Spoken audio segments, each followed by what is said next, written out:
Hola, soy el doctor Fortu Benarroch y soy psiquiatra de niños y adolescentes en el Centro Médico de Hadassah y de la Universidad Hebrea de Jerusalén, en Israel.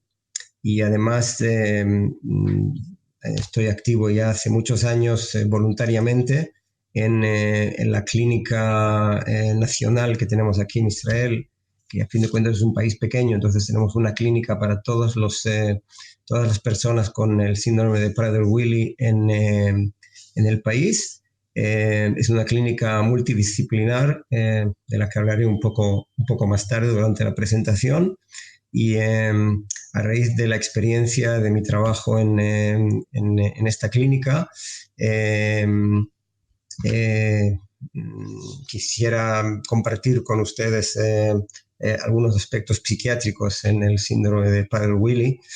Primero, antes que nada, quiero agradecer a los organizadores de la conferencia por invitarme. Es un honor para mí eh, poder hablar con ustedes y compartir estos aspectos.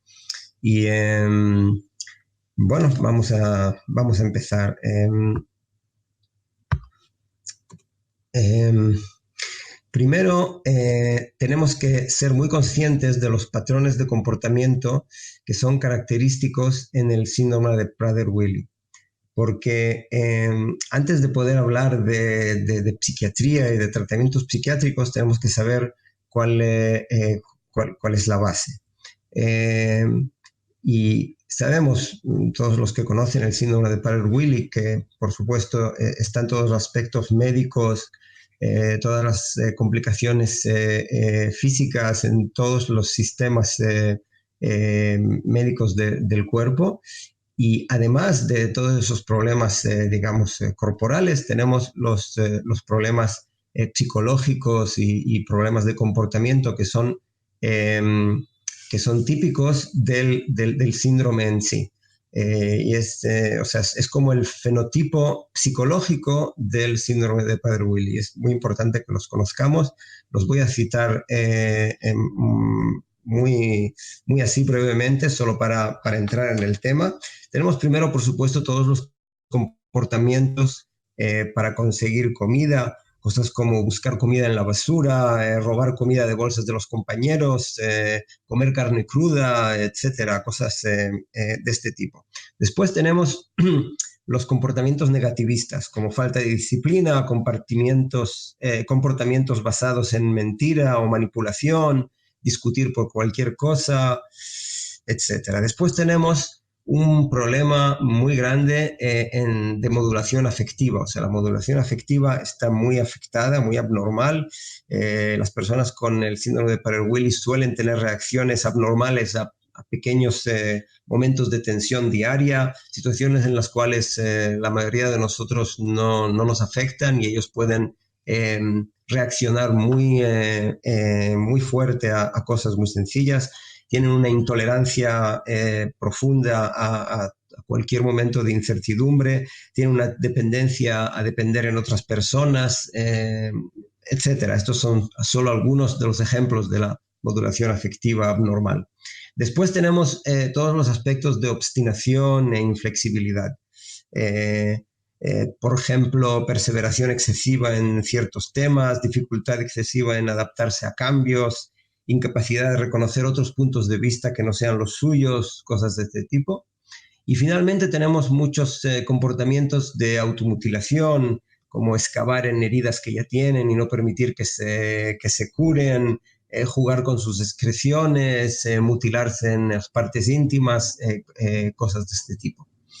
Es muy importante conocer estos comportamientos que son característicos del síndrome en sí y que no hay que patologizarlos demasiado. Quiero decir, hay que entender que es parte del comportamiento característico del síndrome y no representan un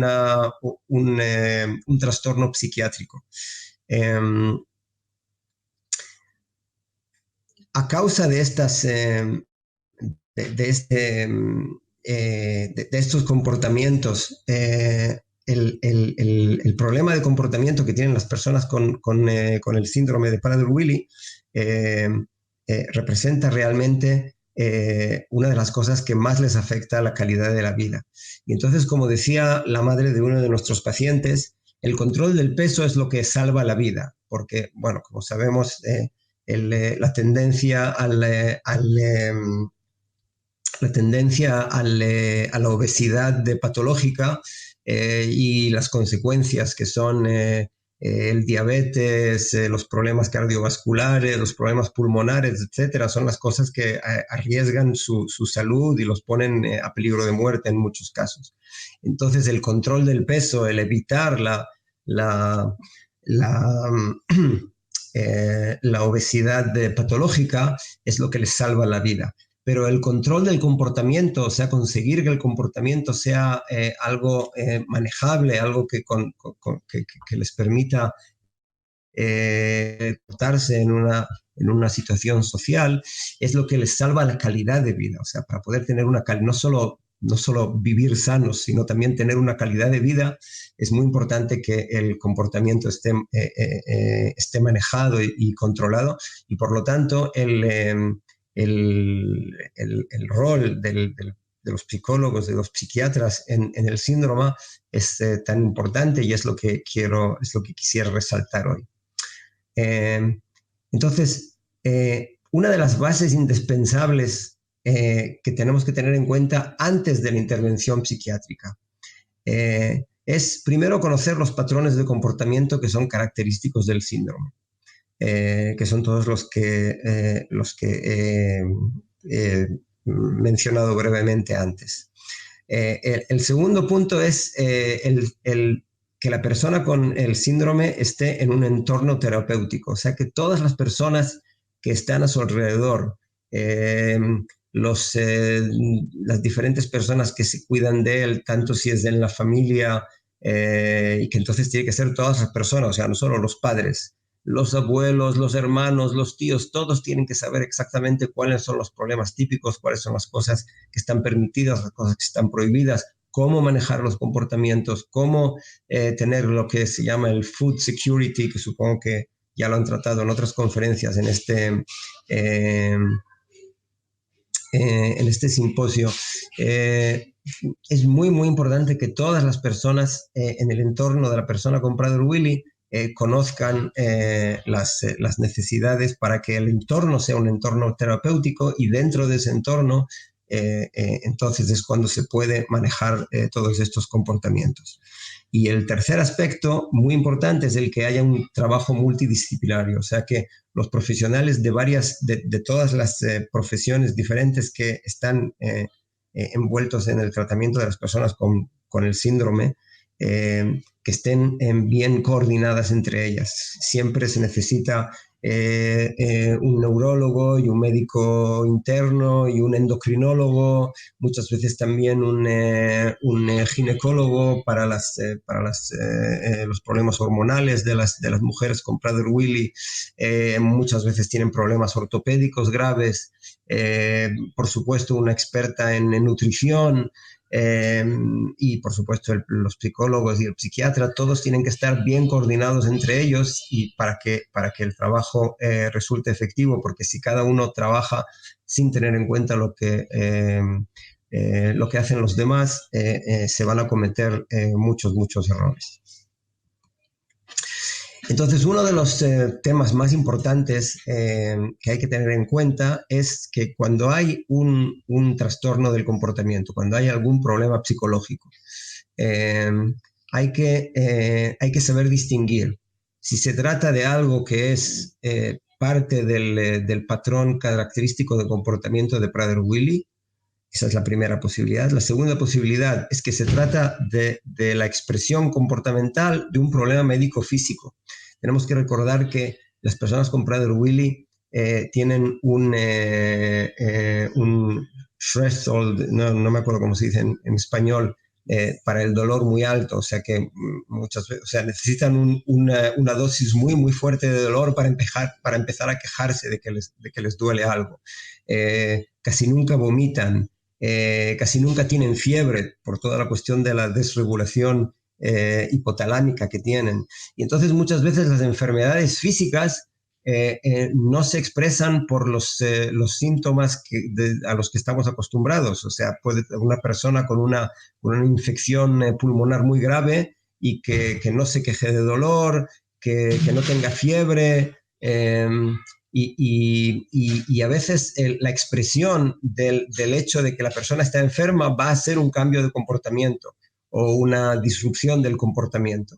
Y entonces eso es una cosa que tenemos que tener muy en cuenta antes de empezar a medicar psiquiátricamente porque hay un problema de comportamiento, pensar que quizás lo que estamos viendo ahora es la expresión de un problema, de una infección o de algún otro problema físico.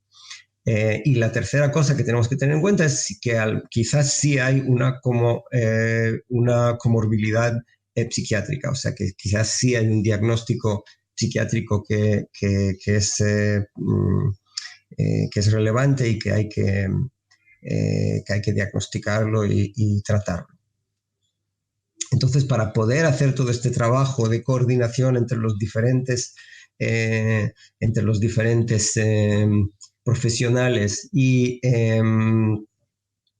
para poder también ayudar a la familia, o si la persona con Prader-Willi está en un internado o en un hostel, entonces pues hay que trabajar con el personal del internado, de este hostel, etcétera, pero hay que guiarles, hay que enseñarles cómo trabajar con la persona con Prader-Willi. Para eso se necesita un equipo. Entonces, la clínica multidisciplinaria para el síndrome que hemos creado en Israel está compuesta por los profesionales que ven ustedes en la diapositiva. Ven que tenemos un endocrinólogo pediátrico. Algunos de los profesionales, como yo o como el endocrinólogo, somos expertos en pediatría, pero como el síndrome es tan peculiar y también tan poco frecuente, entonces tratamos a adultos y a niños de la misma manera. Claro que la mayoría de los pacientes son niños porque del punto de vista por un lado, por la frecuencia baja del síndrome, y por otro lado, por el hecho de que muchos de ellos, desgraciadamente, mueren jóvenes. La líder de nuestro equipo es la profesora Varda Gross-Zur, que es una neuróloga. Tenemos una ginecóloga, un médico ortopédico, un experto en pulmonología, un psicólogo que trabaja con nosotros, que él además es también director de un hostel especial donde vive gente con el síndrome. Por supuesto, una experta en nutrición. Y bueno, el modelo que nosotros hemos desarrollado es que vemos a todos los pacientes, o sea, a todas las personas intentamos ver a todas las personas con el síndrome de Prader-Willi en el país, por lo menos una vez cada año. Algunos los vemos un poquito más a menudo si hay algún problema crítico. Y en muchos casos, desgraciadamente, hay algunos que nos cuesta mucho conseguir que vengan a la clínica y los vemos solo una vez cada más de un año. Y por supuesto, ellos necesitan un seguimiento mucho más intensivo que eso. El seguimiento de día a día no lo hacemos nosotros. Cada uno de ellos tiene su médico de cabecera o su pediatra, tiene el endocrinólogo el que le hace su seguimiento particular. El trabajo de la clínica multidisciplinaria es como una especie de supervisión de todos los demás de todos los terapeutas. Nosotros somos los que damos las pautas, la política general que hay que seguir, y los terapeutas son los que hacen el seguimiento del día al día y nos consultan cuando es necesario.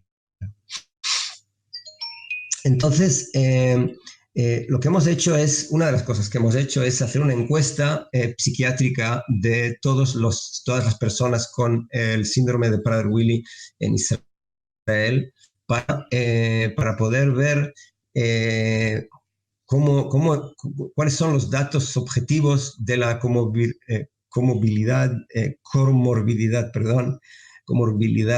psiquiátrica.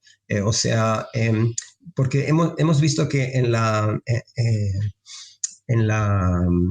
literatura profesional, la mayoría de los trabajos que se han publicado eh, presentan la frecuencia de problemas psicológicos o de síntomas psiquiátricos, pero no por diagnosis.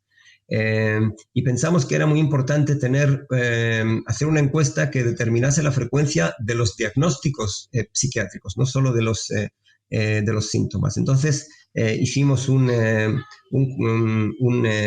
evaluación psiquiátrica completa. Usamos el SKID para los adultos y el KIDISATS para los adolescentes. Por supuesto, como se trata de una cuestión de diagnósticos psiquiátricos, entonces decidimos que convenía empezar solo a los 12 años. Con niños de menos de 12 años era mucho más complicado hacerlo, entonces lo hemos hecho con todas las personas a partir de los 12 años. Como les decía, uno de los objetivos era distinguir trastornos psiquiátricos, o sea, diagnósticos exactos y no solo hacer una encuesta de frecuencia de síntomas psicológicos como se ha hecho hasta ahora en la literatura. Y también hemos intentado ser muy rigurosos en el diagnóstico, porque, por ejemplo, como les comentaba antes, uno de los patrones característicos en Prader-Willi es la obstinación y la inflexibilidad. Entonces, alguien que no conozca bien el síndrome puede muy fácilmente darle un diagnóstico de trastorno obsesivo compulsivo a casi cualquier persona con el síndrome de Prader-Willi.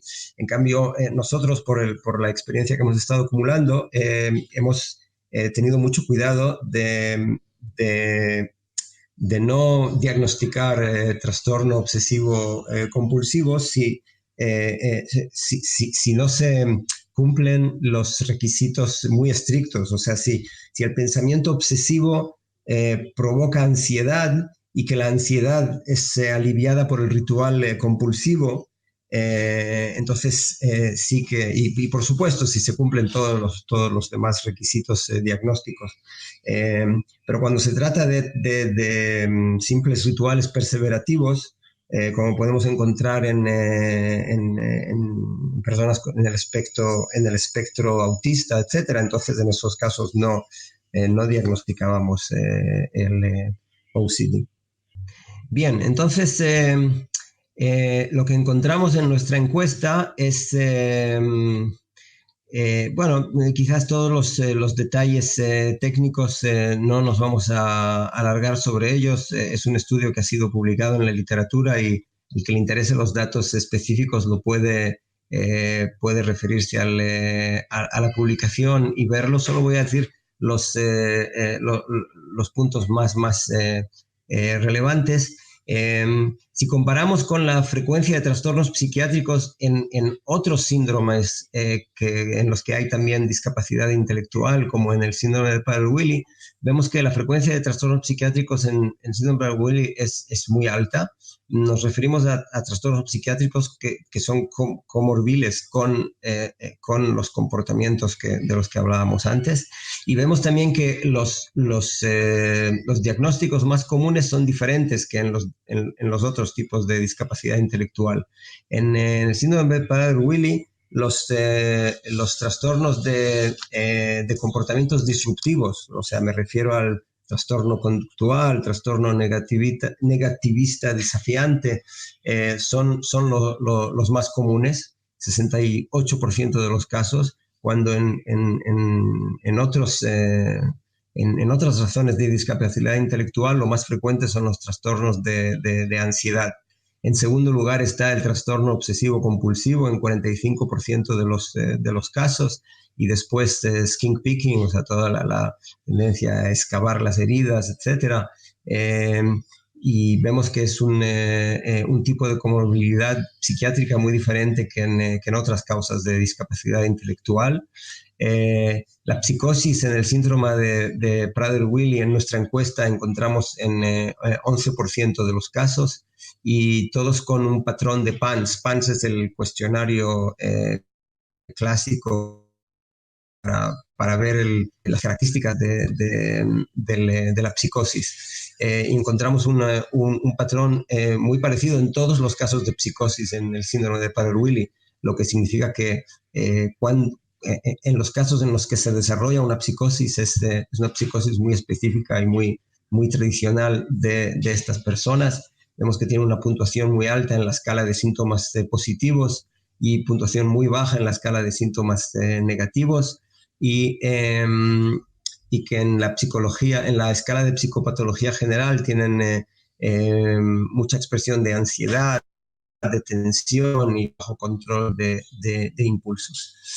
Entonces, para recapitular toda esta parte de la presentación,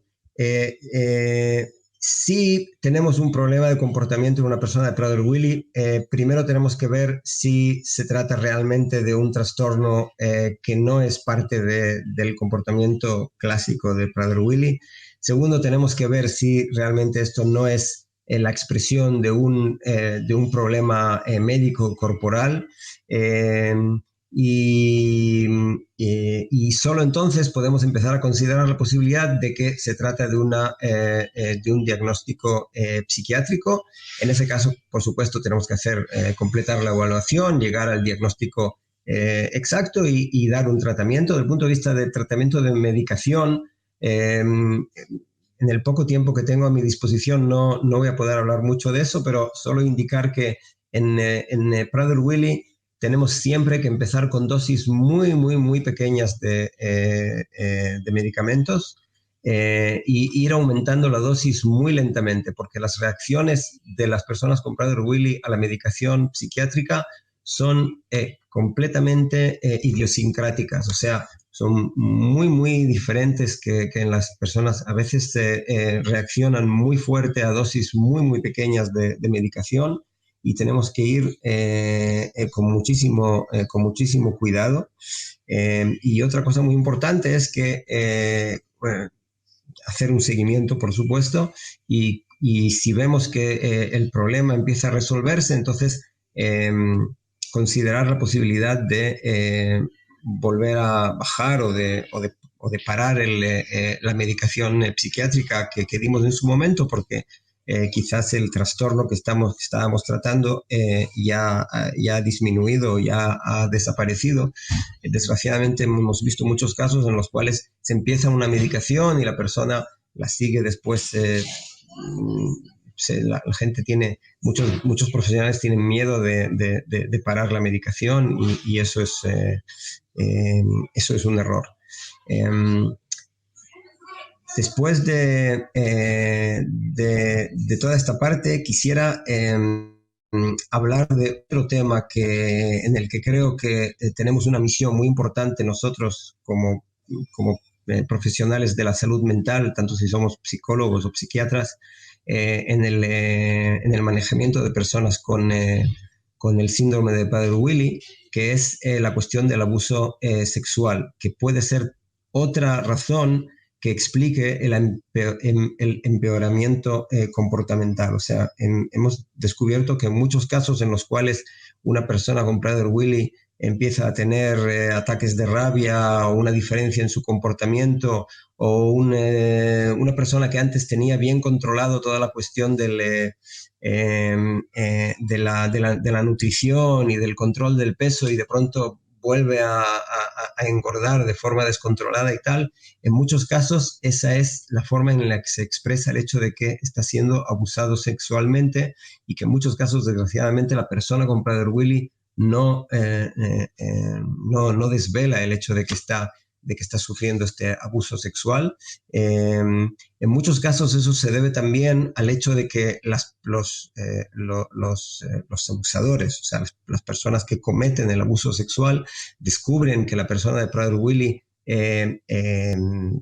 intenta conseguir comida por cualquier medio, y entonces aprovechan esto para o sea, darles como comida para recompensarles por el hecho de dejarse abusar y de no contar el hecho de que están siendo abusados. Hemos hecho una encuesta de este tema en todas las personas con el síndrome en nuestro país, y hemos encontrado que 25% de las personas en los internados especiales que hay para personas con Prader-Willi en Israel, 25% de ellos han sido víctimas de abuso sexual, y sabemos que en realidad el porcentaje es mucho más alto que esto, solo que muchos de los casos no son reportados. O sea, si solo preguntando hemos encontrado el 25%, quiere decir que el porcentaje es muchísimo más alto. Y la mayoría de los casos fueron, o sea, el abusador, el atacante, usó la tendencia de la persona con Prader-Willi a buscar comida a cualquier precio para abusar. Entonces,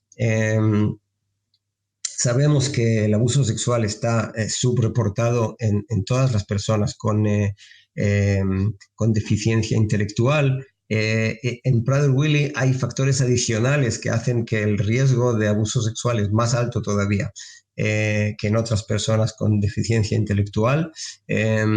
Una de ellas es que sabemos que el hipogonadismo es parte integral del síndrome, y eso lleva a un concepto falso. Mucha gente piensa que como tienen hipogonadismo, pues que son personas que no tienen mucho interés en cuestiones de sexo, etcétera. Entonces no se les da suficiente educación sociosexual, que parte de la educación esa es justamente enseñarles la forma de evitar ser abusados sexualmente. Entonces, desgraciadamente, en muchos casos no se les da suficiente educación en este aspecto, y eso lleva a más casos de abuso.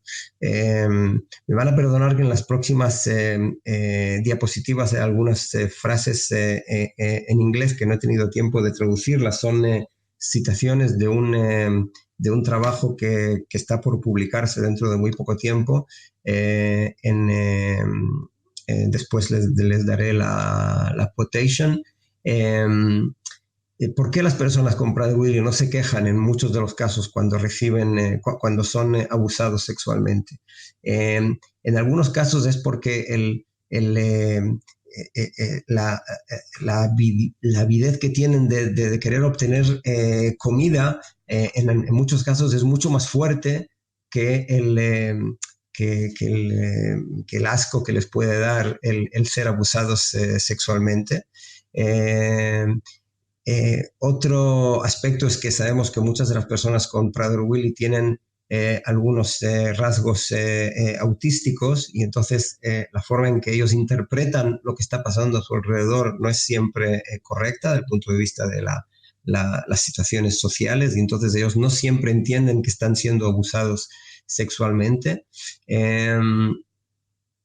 En otras ocasiones lo que pasa es que la persona, como el abuso ha sido recompensado con comida, la persona con Prader-Willi tiene miedo de quejarse porque tiene miedo de que le castiguen por haber conseguido comida de una forma, por haber conseguido comida, que están muy controlados por toda la cuestión de la obesidad patológica, etcétera.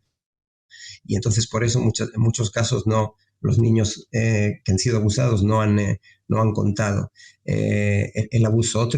Otro tema que es importante es también el hecho de que tienen una regulación sensorial abnormal. Como decíamos, el nivel de dolor que ellos necesitan para sentir un dolor fuerte, para quejarse de dolor, es mucho más alto, y eso hace a veces también que hay casos en el que ellos no sienten el abuso como un abuso porque no sienten mucho dolor, y entonces piensan que en realidad, pues mira, a mí me están dando comida y lo que yo tengo que hacer a cambio de esa comida no es algo que me moleste mucho, entonces no se dan cuenta que están siendo abusados.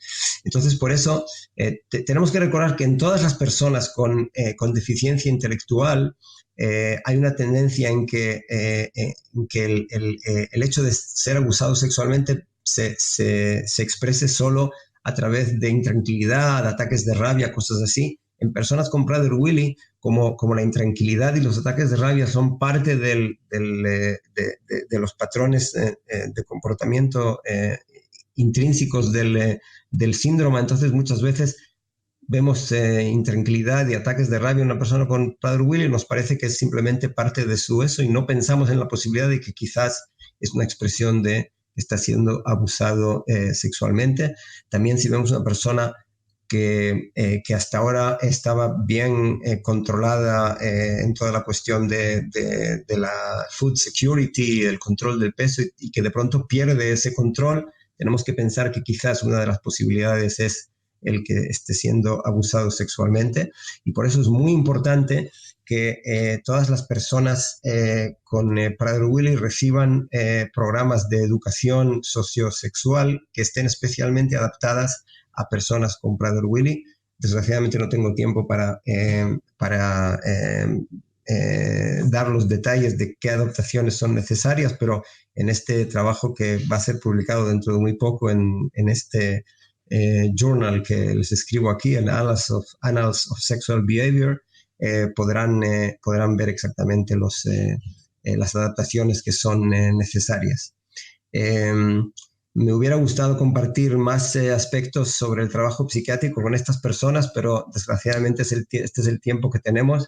Muchísimas gracias por su atención y si tenemos un poco de tiempo para recoger preguntas, pues encantado.